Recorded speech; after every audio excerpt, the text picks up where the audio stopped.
નમસ્તે દોસ્તો, નવી પહેલ યુટ્યુબ ચેનલ પર આપ સૌનું હાર્દિક સ્વાગત છે। દોસ્તો, આજના લેક્ચરમાં આપણે ધોરણ 8ની સામાજિક વિજ્ઞાન બરાબર એટલે કે જીસીઆરટીના કેટલાક મહત્ત્વના એમસીક્યુ અને એની સાથે કેટલાક મહત્ત્વના મુદ્દાઓની ચર્ચા કરવાની છે।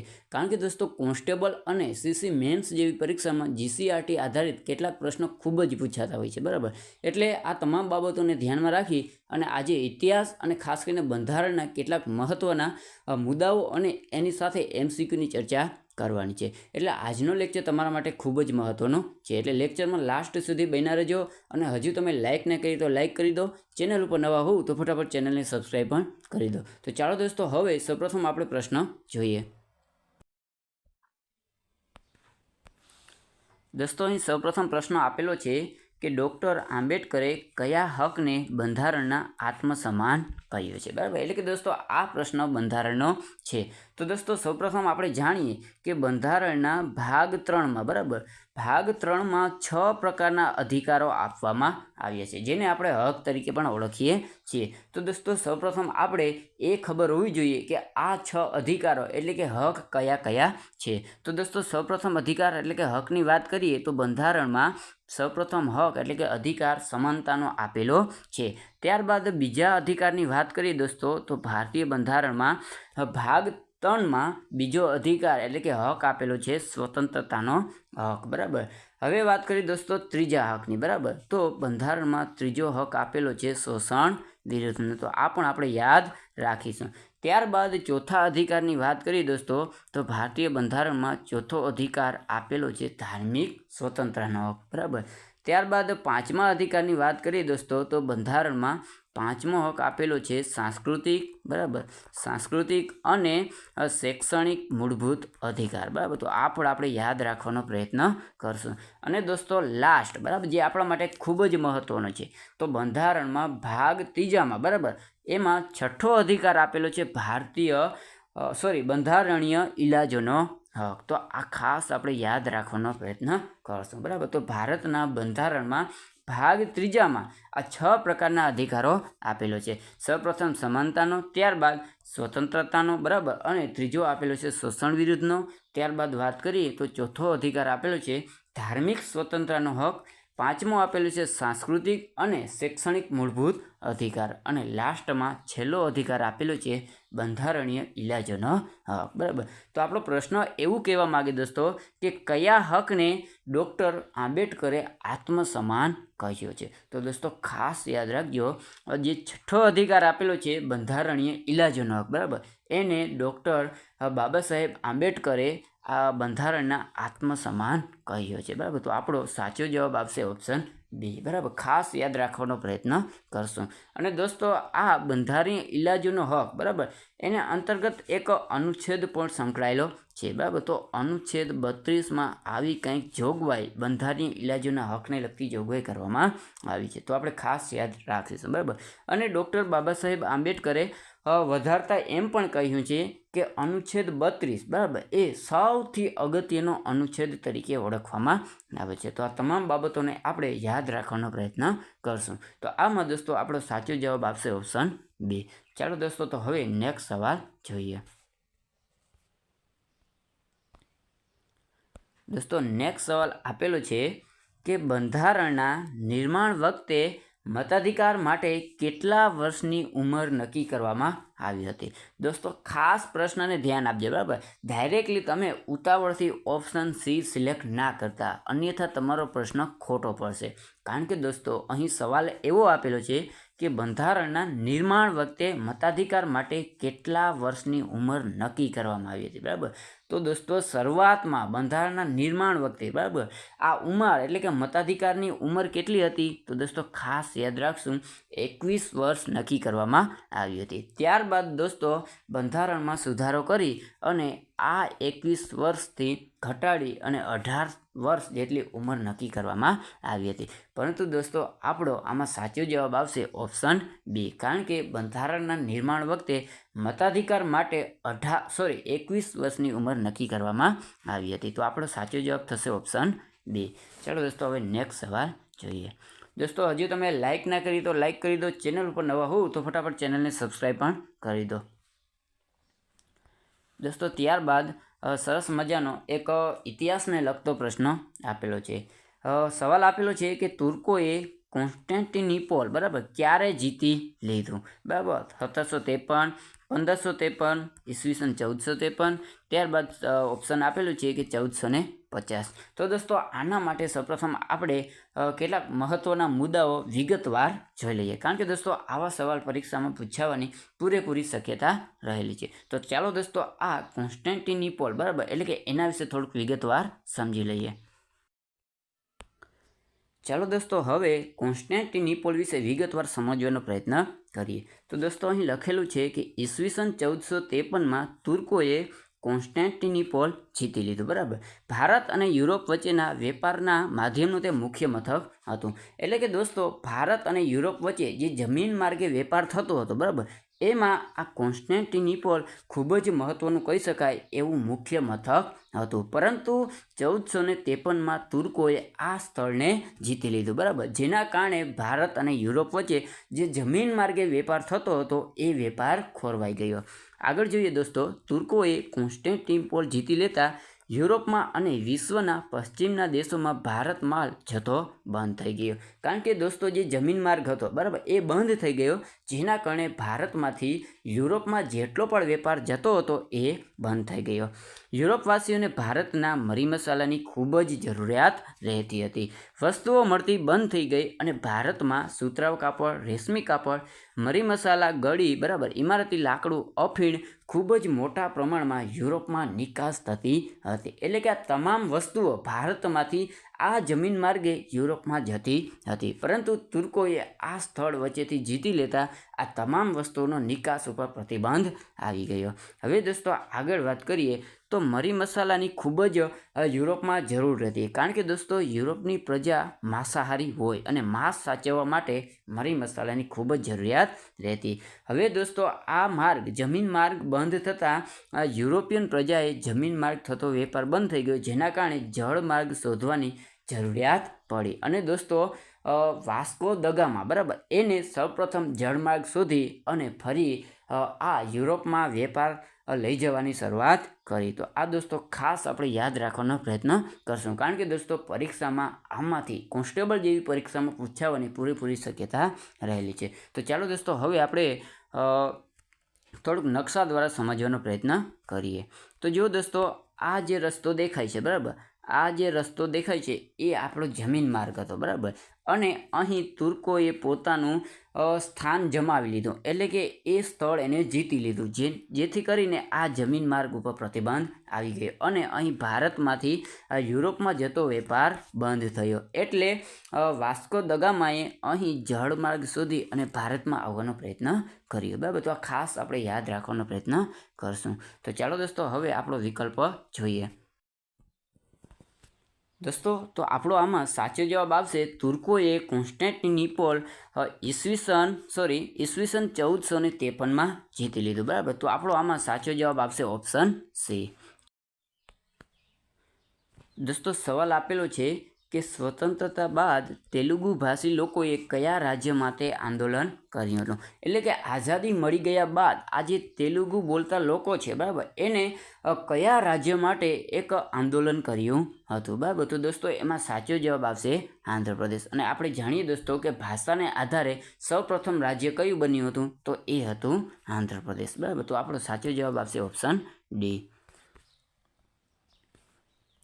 દોસ્તો નેક્સ્ટ સવાલ આપેલો છે કે બક્સરના યુદ્ધ પછી કઈ શાસન પદ્ધતિ અમલમાં આવી હતી? બરાબર, રાજાશાહી, બહુમતી, જમીનદારી કે દ્વિમુખી? બરાબર, તો આના માટે સૌપ્રથમ દોસ્તો આપણે બક્સરના યુદ્ધ વિશે વિગતવાર સમજવાનો પ્રયત્ન કરીએ, કારણ કે દોસ્તો બક્સરનું યુદ્ધ, પ્લાસીનું યુદ્ધ બરાબર આવા કોન્સ્ટેબલ જેવી પરીક્ષા માટે ખૂબ જ આઈએમપી કહી શકાય એવા મુદ્દા છે. તો ચાલો દોસ્તો હવે આપણે બક્સરના યુદ્ધ વિશે વિગતવાર સમજવાનો પ્રયત્ન કરીએ. ચાલો દોસ્તો તો હવે બક્સરના યુદ્ધ વિશે વિગતવાર સમજવાનો પ્રયત્ન કરીએ. તો દોસ્તો સૌપ્રથમ અહીં લખેલું છે કે બંગાળના નવાબ મીર કાસિમ, ત્યારબાદ અવધના નવાબ અને મુઘલ સમ્રાટ આ ત્રણેય લોકોએ સાથે મળી અને અંગ્રેજોને ભારતની બહાર હાંકી કાઢવા માટેની એક સરસ મજાની યોજના બનાવી હતી. તો દોસ્તો ખાસ યાદ રાખશું કે બક્સરનું યુદ્ધ અંગ્રેજો અને એની સામે મીર કાસિમ, અવધના નવાબ અને મુઘલ સમ્રાટ વચ્ચે થયું હતું. હવે દોસ્તો આગળ વાત કરીએ તો આ ત્રણેય લોકો એટલે કે મીર કાસિમ, અવધના નવાબ અને મુઘલ સમ્રાટ આ ત્રણેય લોકોનું સેના કેટલું હતું તો કે અંદાજિત 50,000 જેટલું સેના હતી. હવે એની સામે વાત કરીએ અંગ્રેજોની સેના કેટલી હતી તો અંગ્રેજોની સેના હતી 7,072. હવે દોસ્તો આગળ ચર્ચા કરીએ કે મેજર મનરોના વડપણ હેઠળ ભારતના આ ત્રણેય શાસકો સાથે બક્સરનું યુદ્ધ ખાસ યાદ રાખજો દોસ્તો 22 ઓક્ટોબર 1764 થયું હતું. તો ખાસ યાદ રાખજો દોસ્તો, પરીક્ષામાં ખૂબ જ પૂછાઈ શકે એવું મહત્વનું આઈએમપી છે. અંગ્રેજો જીત્યા અને પ્લાસીનો નિર્ણય દ્રઢ બન્યો. એક સાથે ત્રણેય સત્તાઓને હરાવનાર અંગ્રેજોનો પડકાર ભારતમાં હવે કોઈ જ ન હતો. બરાબર, એની સામે ભારતમાં અંગ્રેજો સામે કોઈ ટકી શકે એવું કોઈ જ બચ્યું ન હતું. બક્સરના યુદ્ધથી અંગ્રેજોને બંગાળ, બિહાર અને ઓડિશાના દીવાની અધિકારો પ્રાપ્ત થયા, એટલે કે તેઓ વિધિસરના માલિક બન્યા હતા. તો દોસ્તો આ મુદ્દો પણ આપણા માટે ખૂબ જ મહત્વનો છે કે કયા યુદ્ધ બાદ અંગ્રેજો વિધિસરના બંગાળ, બિહાર અને ઓડિશાના માલિક બન્યા હતા. તો આપણો સાચો જવાબ આવશે બક્સરના યુદ્ધ બાદ, જ્યારે વહીવટી જવાબદારી નવાબના સિરે રાખી અને દ્વિમુખી શાસન પદ્ધતિ અમલમાં આવી હતી. બરાબર, તો ખાસ યાદ રાખવાનો પ્રયત્ન કરશું કે બક્સરના યુદ્ધ બાદ દ્વિમુખી શાસન પદ્ધતિ અમલમાં આવી હતી અને બક્સરનું યુદ્ધ 22 ઓક્ટોબર 1764 થયું હતું. તો દોસ્તો ખાસ યાદ રાખવાનો પ્રયત્ન કરશું. તો ચાલો દોસ્તો હવે આપણો વિકલ્પ જોઈએ.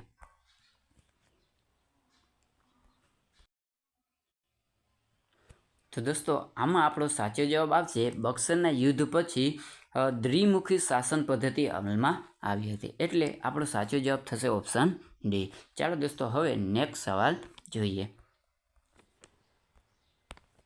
દોસ્તો સવાલ આપેલો છે કે અંગ્રેજોએ પોતાની પ્રથમ કોઠી ક્યાં સ્થાપી હતી. બરાબર, તો આપણો સાચો જવાબ આપશે ઓપ્શન ડી. અંગ્રેજોએ સૌપ્રથમ કોઠી સુરતમાં સ્થાપી હતી. ચાલો દોસ્તો નેક્સ્ટ સવાલ આપેલો છે કે રેયતવાળી પદ્ધતિ ક્યારે દાખલ કરવામાં આવી હતી. બરાબર, તો સૌપ્રથમ આપણે રેયતવાળી પદ્ધતિ વિશે થોડું ઘણું જાણી લઈએ. તો દોસ્તો સૌપ્રથમ આ રેયતવાળી પદ્ધતિ ઈસવીસન 1820માં મુંબઈ, બરાબર ખાસ યાદ રાખજો, મુંબઈ અને જે મદ્રાસ પ્રાંતો હતા, બરાબર એમાં આ પદ્ધતિની શરૂઆત કરવામાં આવી હતી. અને દોસ્તો વાત કરીએ કે આ રેયતવાળી પદ્ધતિ હતી, બરાબર એના પ્રણેતા કોણ હતા તો ખાસ યાદ રાખજો દોસ્તો, એના પ્રણેતા હતા થોમસ મુનરો. બરાબર, આપણા માટે ખૂબ જ મહત્વનો કહી શકાય એવો ટોપિક છે. રેયતવાળી પદ્ધતિની શરૂઆત ક્યારે કરી હતી એટલે કે દાખલ ક્યારે કરવામાં આવી હતી તો કે ઈસવીસન 1820માં. અને કયા પ્રાંતોમાં સૌપ્રથમ શરૂઆત થઈ તો કે મુંબઈ અને મદ્રાસમાં.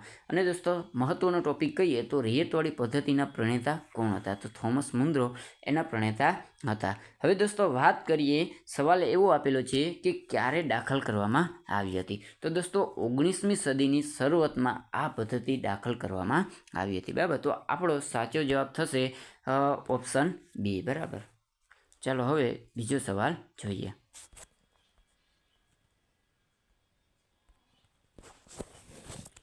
દોસ્તો નેક્સ્ટ સવાલ આપેલો છે કે ભારતમાં ગળીનો શેના માટે ઉપયોગ થતો હતો. બરાબર, તો ગળી એક પ્રકારનું દોસ્તો રંગકામમાં વપરાતું દ્રવ્ય હતું. બરાબર, અને એના કારણે ખૂબ જ એક પ્રકારનો કાપડમાં ચમકાર પ્રગટ થતો હતો. બરાબર, તો આપણો આમાં સાચો જવાબ આપશે કાપડને વધુ સફેદ બનાવવા માટે આ ભારતમાં ગળીનો ઉપયોગ થતો હતો. બરાબર, તો ખાસ યાદ રાખવાનો પ્રયત્ન કરશું. તો આમાં સાચો જવાબ આપશે ઓપ્શન સી. દોસ્તો સવાલ આપેલો છે ભારતમાં સનદી સેવાઓ કોણે શરૂ કરી હતી. તો દોસ્તો ભારતમાં સનદી સેવાઓની શરૂઆત કોર્નવોલિસે કરી હતી. બરાબર, તો આપણે ખાસ યાદ રાખવાનો પ્રયત્ન કરશું. તો આપણો સાચો જવાબ થશે ઓપ્શન ડી. હવે દોસ્તો સવાલ એવો પૂછે, બરાબર કે ભારતમાં ન્યાયતંત્રની, બરાબર અહીં લખું છું કે ભારતમાં ન્યાયતંત્ર, બરાબર ન્યાયતંત્રની શરૂઆત કોણે કરી હતી તો ખાસ યાદ રાખજો દોસ્તો, એમાં આપણો સાચો જવાબ આવશે વોરન હેસ્ટિંગ. બરાબર, તો ખાસ યાદ રાખવાનો પ્રયત્ન કરશું. ન્યાયતંત્રની શરૂઆત કરનાર અંગ્રેજ કોણ હતા તો વોરન હેસ્ટિંગ્સ. બરાબર, ખાસ યાદ રાખવાનો પ્રયત્ન કરશું. એવી જ રીતે દોસ્તો સવાલ પૂછાય કે ભારતમાં પોલીસ તંત્ર, બરાબર પોલીસ તંત્રની શરૂઆત કોણે કરી હતી? તો એમાં પણ આપણો સાચો જવાબ આવશે કોર્નવોલિસ, બરાબર. તો ખાસ યાદ રાખવાનો પ્રયત્ન કરશું, કારણ કે દોસ્તો આવા સવાલ પરીક્ષામાં પૂછવાની પૂરેપૂરી શક્યતા રહેલી છે. દોસ્તો હજુ તમે લાઇક ના કરી તો લાઇક કરી દો, ચેનલ પર નવા હોવ તો ફટાફટ ચેનલને સબસ્ક્રાઈબ પણ કરી દો, કારણ કે દોસ્તો દરરોજ આપણે આવા જીસીઆરટી તેમજ ખૂબ જ મહત્ત્વના કહી શકાય એવા લેક્ચરો અપલોડ કરતા હોઈએ છીએ. તો દોસ્તો નેક્સ્ટ સવાલ આપેલો છે કે યુરોપમાં થયેલા સામાજિક અને ધાર્મિક પરિવર્તનો કયા નામે ઓળખાય છે? બરાબર, આ સવાલ પણ આઈએમપી કહી શકાય એવો છે. તો દોસ્તો 15મી સદી, બરાબર, 15મી સદીમાં, બરાબર, 15મી સદીમાં એક મોટું પરિવર્તન આવે છે. સામાજિક અને ધાર્મિક યુરોપમાં મોટું પરિવર્તન આવે છે. એને કયા નામે ઓળખાય છે? તો દોસ્તો ખાસ યાદ રાખશું, એને નવજાગૃતિ પરિવર્તન તરીકે ઓળખવામાં આવે છે. તો આપણો સાચો જવાબ આવશે ઓપ્શન ડી. દોસ્તો સવાલ આપેલો છે કે રેયતવારી પદ્ધતિ ક્યાં લાગુ કરવામાં આવી હતી? બરાબર, રેયતવારી પદ્ધતિ વિશે દોસ્તો આપણે હમણાં જ વિગતવાર કેટલાક મહત્ત્વના મુદ્દાઓની ચર્ચા કરી. બરાબર, તો ઈસવીસન 1820માં આની શરૂઆત કરવામાં આવી હતી, અને સૌપ્રથમ શરૂઆત ક્યાં કરવામાં આવી હતી, એટલે કે ક્યાં લાગુ કરવામાં આવી હતી? તો દોસ્તો આપણે હમણાં જ ચર્ચા કરી કે મુંબઈ અને મદ્રાસ, બરાબર, મુંબઈ અને મદ્રાસમાં સૌપ્રથમ લાગુ કરવામાં આવી હતી, અને એના પ્રણેતા આપણે યાદ કર્યા થોમસ મુનરોને, બરાબર. તો આપણો આમાં સવાલનો જવાબ આવશે ઓપ્શન સી, બરાબર. મુંબઈ અને મદ્રાસ પ્રાંતોમાં સૌપ્રથમ રેયતવારી પદ્ધતિ લાગુ કરવામાં આવી હતી. ચલો દોસ્તો નેક્સ્ટ સવાલ આપેલો છે કે બક્સરનું યુદ્ધ ક્યારે થયું હતું? તો દોસ્તો હમણાં જ આપણે બક્સરના યુદ્ધને લગતા તમામ મુદ્દાઓની ચર્ચા કરી, બરાબર. બક્સરનું યુદ્ધ દોસ્તો 22 ઓક્ટોબર 1864માં નહોતું થયું, 20 ઓક્ટોબરમાં પણ નહોતું થયું, 22 નવેમ્બર પણ નહીં આવશે. તો આપણો સાચો જવાબ આવશે 22 ઓક્ટોબર 1764માં બક્સરનું યુદ્ધ થયું હતું, બરાબર. તો ખાસ યાદ રાખવાનો પ્રયત્ન કરશું. દોસ્તો નેક્સ્ટ સવાલ આપેલો છે કે ભારત અને યુરોપ વચ્ચે, બરાબર, ભારત અને યુરોપ વચ્ચેના વેપારના માધ્યમનું મુખ્ય મથક કયું હતું? તો દોસ્તો હમણાં જ આપણે ચર્ચા કરી, બરાબર, નકશા દ્વારા પણ સમજવાનો પ્રયત્ન કર્યો. તો એના માટે આમાં સાચો જવાબ આવશે ભારત અને યુરોપ વચ્ચેના વેપારનું માધ્યમ એટલે કે મુખ્ય મથક કયું હતું? તો સાચો જવાબ આવશે કોન્સ્ટેન્ટિનોપલ, બરાબર, કારણ કે જે જમીન માર્ગ હતો, બરાબર, એમાં જે કોન્સ્ટેન્ટિનોપલ હતું, બરાબર, એ સ્થળ ખૂબ જ મહત્ત્વનું કહી શકાય એવું મુખ્ય મથક હતું. તો આમાં આપણો સાચો જવાબ આવશે ઓપ્શન બી. દોસ્તો આ કોન્સ્ટેન્ટિનોપલને એક બીજા નામે પણ ઓળખવામાં આવે, બરાબર, તો ખાસ યાદ રાખવાનો પ્રયત્ન કરશું. એને દોસ્તો ઇસ્ટુબુલ, બરાબર, ઇસ્ટુબુલ તરીકે પણ ઓળખવામાં આવે છે. ક્યાંક ઇસ્ટુબુલ તરીકે પણ તમે લખેલું જોયું હશે. તો આમાં આપણો સાચો જવાબ આવશે ઓપ્શન બી. ચલો દોસ્તો નેક્સ્ટ સવાલ આપેલો છે કયો દિવસ માનવ હક દિન એટલે કે માનવ અધિકાર દિવસ તરીકે ઉજવવામાં આવે છે? બરાબર, તો એમાં 5 જૂન પણ નહીં આવે, 15 ડિસેમ્બર પણ નહીં આવે, 10 જાન્યુઆરી પણ નહીં આવે, પરંતુ સાચો જવાબ આવશે 10 ડિસેમ્બર, બરાબર. માનવ હક અથવા માનવ અધિકાર દિવસ તરીકે 10 ડિસેમ્બરને ઉજવવામાં આવે છે. તો આપણો સાચો જવાબ થશે ઓપ્શન એ. દોસ્તો નેક્સ્ટ સવાલ આપેલો છે કે આદિવાસીઓ કોના નેતૃત્વમાં મુંડા રાજ સ્થાપવા ઈચ્છતા હતા? બરાબર, તો દોસ્તો આદિવાસી લોકોમાં એક મહાન વ્યક્તિ થઈ ગયા, બરાબર, અને એ હતા વ્યક્તિ બિરસા મુંડા. કારણ કે દોસ્તો જેમ આપણે ક્રાંતિકારીઓ છે, બરાબર, અને સત્યાગ્રહીઓ આંદોલનકારીઓ છે, એમ આદિવાસી લોકોના જીવનમાં કંઈક સુધારો વધારો થાય, બરાબર, એના માટે સતત લડનારા એક વ્યક્તિ હતા, અને એ વ્યક્તિ હતા બિરસા મુંડા. અને આદિવાસી લોકો એને ભગવાન સમાન પણ માનતા હતા, બરાબર. તો આમાં આપણો સાચો જવાબ આવશે આદિવાસીઓ બિરસા મુંડાના નેતૃત્વમાં મુંડા રાજ સ્થાપવા ઈચ્છતા હતા. હવે દોસ્તો થોડુંક બિરસા મુંડા વિશે જાણીએ તો એમનો જન્મ એટલે કે બિરસા મુંડાનો જન્મ 15 નવેમ્બર 1875માં થયો હતો.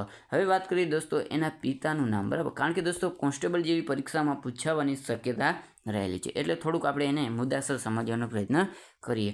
તો એના પિતાનું નામ હતું સુગના મુંડા, બરાબર. હા દોસ્તો યાદ રાખવાનો પ્રયત્ન કરશો.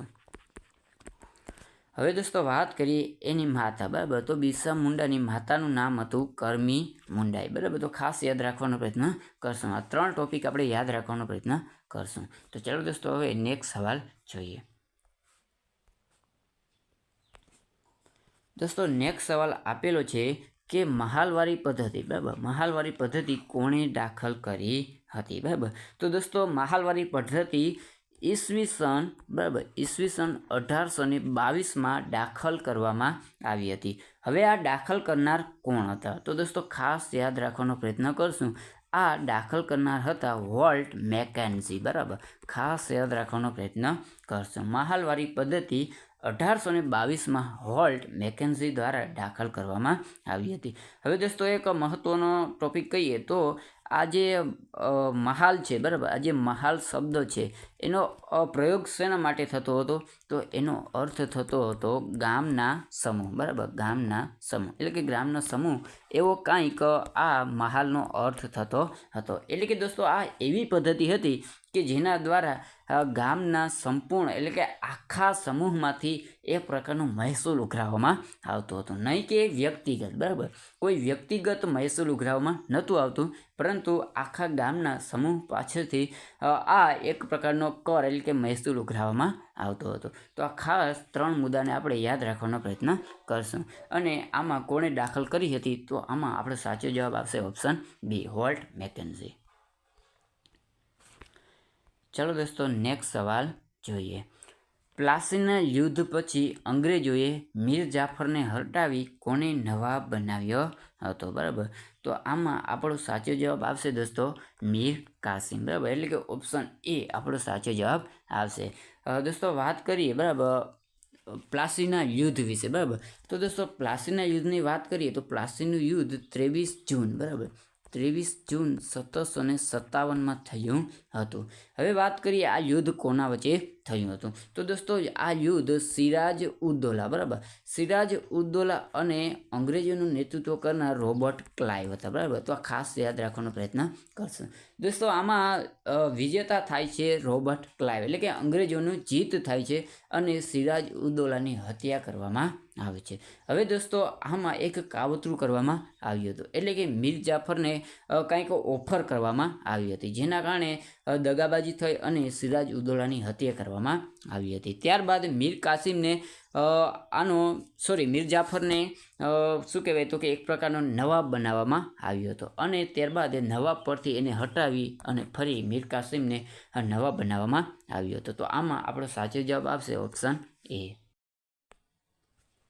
દોસ્તો આજના લેક્ચરનો લાસ્ટ સવાલ આપેલો છે. હજુ તમે લાઇક નહીં કરી તો લાઇક કરી દો, ચેનલ પર નવા હો તો ફટાફટ ચેનલને સબસ્ક્રાઈબ પણ કરી દો. દોસ્તો સવાલ આપેલો છે કે 1976માં 42માં બંધારણીય સુધારાથી આમુખમાં કયો શબ્દ ઉમેરવામાં આવ્યો હતો? બરાબર. તો દોસ્તો જે 1976માં, બરાબર, એટલે કે જે 42મો બંધારણીય સુધારો થયો, બરાબર, એને લઘુ બંધારણીય સુધારા તરીકે ઓળખવામાં આવે છે, બરાબર. તો આ ટોપિકને પણ આપણે યાદ રાખવાનો પ્રયત્ન કરશું, બરાબર. આ મુદ્દો પણ આપણા માટે મહત્વનો કહી શકાય એવો છે. જે 1976માં 42મો બંધારણીય સુધારો થયો એને લઘુ બંધારણીય સુધારા તરીકે ઓળખવામાં આવે છે, કારણ કે એમાં ઘણા બધા સુધારા કરવામાં આવ્યા હતા. હવે વાત કરીએ દોસ્તો કે આમુખમાં કયો શબ્દ ઉમેરવામાં આવ્યો હતો? તો દોસ્તો એમાં એક સમાજવાદી શબ્દ ઉમેરવામાં આવ્યો હતો, બરાબર. ત્યારબાદ વાત કરીએ તો એક અખંડિતતા, બરાબર, આવો શબ્દ પણ એક ઉમેરવામાં આવ્યો હતો. અને ત્રીજો શબ્દની વાત કરીએ તો ત્રીજો શબ્દ હતો બિનસાંપ્રદાયિકતા, બરાબર, બિનસાંપ્રદાયિકતા. તો આ 3 શબ્દો 42માં બંધારણીય સુધારા દ્વારા આમુખમાં ઉમેરવામાં આવ્યા હતા. તો આપણો આમાં સાચો જવાબ થશે ઓપ્શન સી, બરાબર. બિનસાંપ્રદાયિકતા નામનો શબ્દ આમુખમાં 1976માં 42માં બંધારણીય સુધારા દ્વારા ઉમેરવામાં આવ્યો હતો. તો દોસ્તો હજુ તમે લાઇક ના કરી તો લાઇક કરી દો, ચેનલ ઉપર નવા હોવ તો ફટાફટ ચેનલને સબસ્ક્રાઈબ પણ કરી દો. તો દોસ્તો આજના લેક્ચરમાં બસ આટલું જ. હવે વધારાના મુદ્દાઓ સાથે બીજા લેક્ચરમાં મળીશું.